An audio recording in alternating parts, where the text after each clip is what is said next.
Dear friends, मैं doctor कांचन दुरुपकर, मैं स्त्री रोग तज्ञ और टेस्टी बेबी कंसल्टेंट हूँ और पिछले 10 वर्ष से पुणे में कार्यरत हूँ।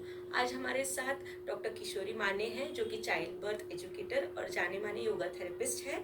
सो आज हमें डॉक्टर किशोरी बताने वाले हैं कि कैसे योगा जो है वो हमारा फर्टिलिटी इंप्रूव करने में मदद कर सकता है, क्या क्या पोस्चर्स होते हैं, क्या क्या एक्सरसाइजेस होते हैं, वो हमें आज वो बताने वाले हैं। सो वेलकम डॉक्टर किशोरी।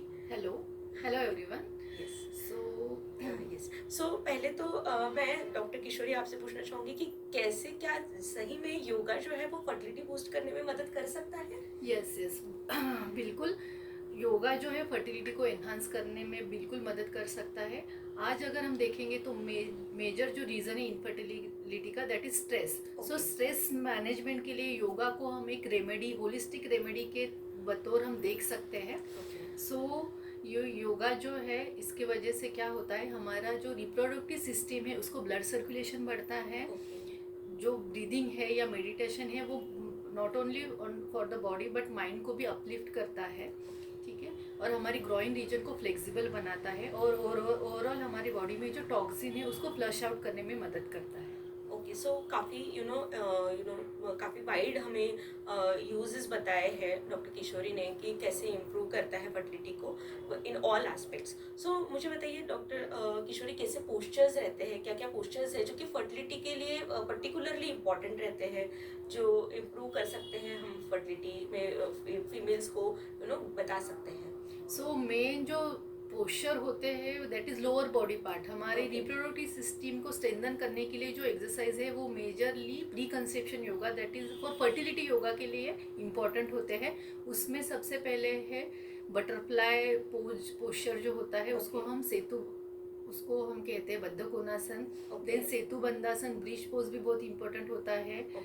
फॉरवर्ड बेंडिंग में भी बहुत सारे आसनास होते हैं, लाइक पद्मासन योग मुद्रा टाइप 1, पद्मासन योग मुद्रा टाइप 2, पश्चिमोत्तानासन, ये बालासन या शशांकासन, ये जो आसनास होते हैं वो लोअर बॉडी पार्ट को ज़्यादा टारगेट करते हैं। सो ये आसना जो है बहुत इंपॉर्टेंट होते हैं फर्टिलिटी को एनहांस करने के लिए। ओके, सो कुछ ऐसे टारगेटेड योगास भी है जो हम कर सकते हैं। सो हम आगे के हमारे वीडियोस में प्रॉपर ये कैसे वीडियोस ये जो पोस्चर्स है और ये योगास है वो किए जाते हैं, ये भी हमारे आगे के वीडियोस में हम बताने वाले हैं। डॉक्टर किशोरी हमें गाइड करने वाले हैं, so stay tune for that.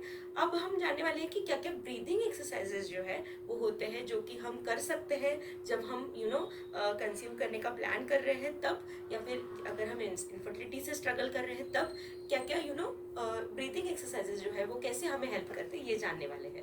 C majorly breathing exercise का जो मेन मोटो होता है दैट इज ऑक्सीजन सेचुरेशन। हमारे बॉडी में जो ऑक्सीजन सेचुरेशन है वो बढ़ाना बहुत इंपॉर्टेंट होता है। सो ब्रीदिंग एक्सरसाइज में नॉर्मल जो करते हैं दैट इज अनुलोम विलोम। अनुलोम विलोम सभी को पता है। सेकेंड वन इज भ्रामरी प्राणायाम होता है। Third one is deep breathing. ये जो 2-3 टाइप के ब्रीदिंग एक्सरसाइज है बहुत ज़्यादा इंपॉर्टेंट होते हैं।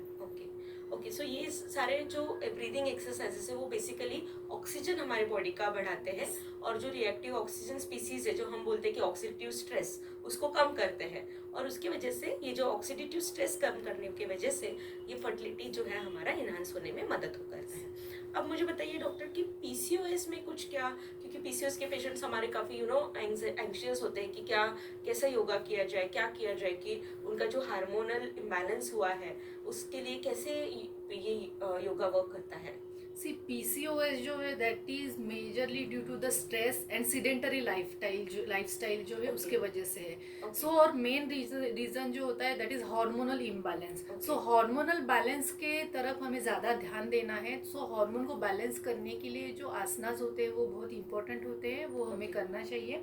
उसमें भी मेजरली लोअर बॉडी पार्ट के एक्सरसाइज हमें करना है जो हमारी रिप्रोडक्टिव सिस्टम को स्ट्रेंथन करते हैं और रिप्रोडक्टिव सिस्टम को ब्लड फ्लो बढ़ाते हैं।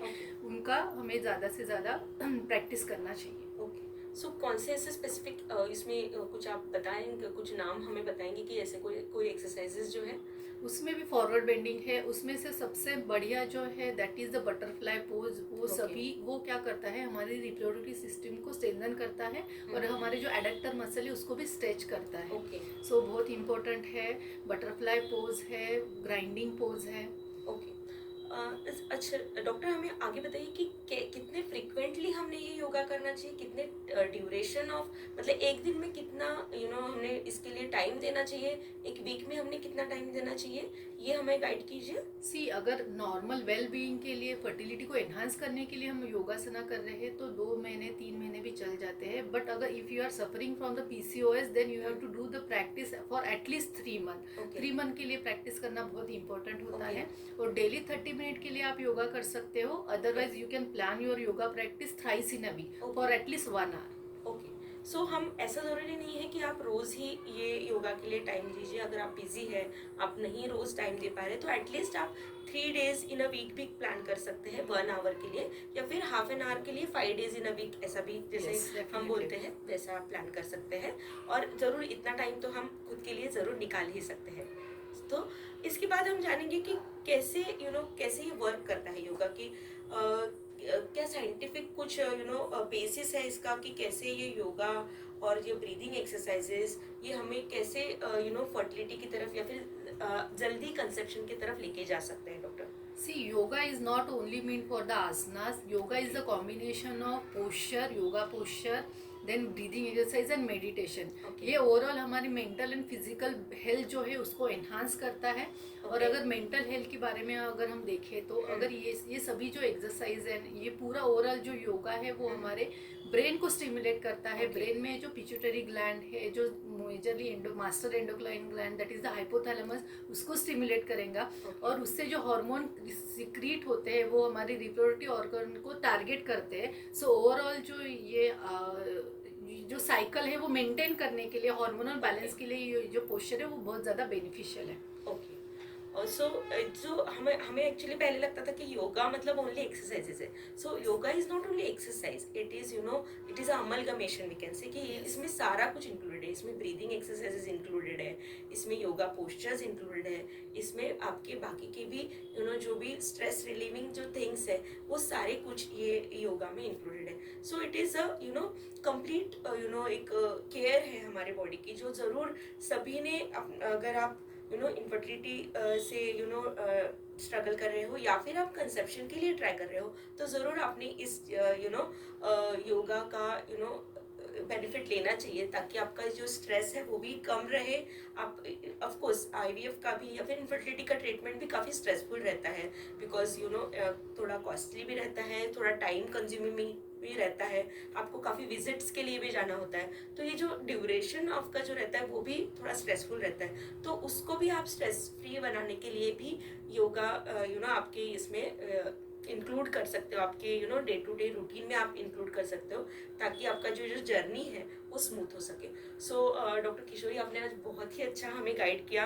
जो इंसाइट आपने आज योगा के ऊपर हमें प्रोवाइड किया वो काफ़ी यूजफुल हमारे व्यूअर्स के लिए रहेगा. So thank you so much for this guidance, and hope जो वीडियो सेशंस हम करने वाले हैं वो भी हमारे व्यूअर्स के लिए इंफॉर्मेटिव और बेनिफिशियल रहेंगे. Okay, thank you ma'am. Thank you so much. Thank you.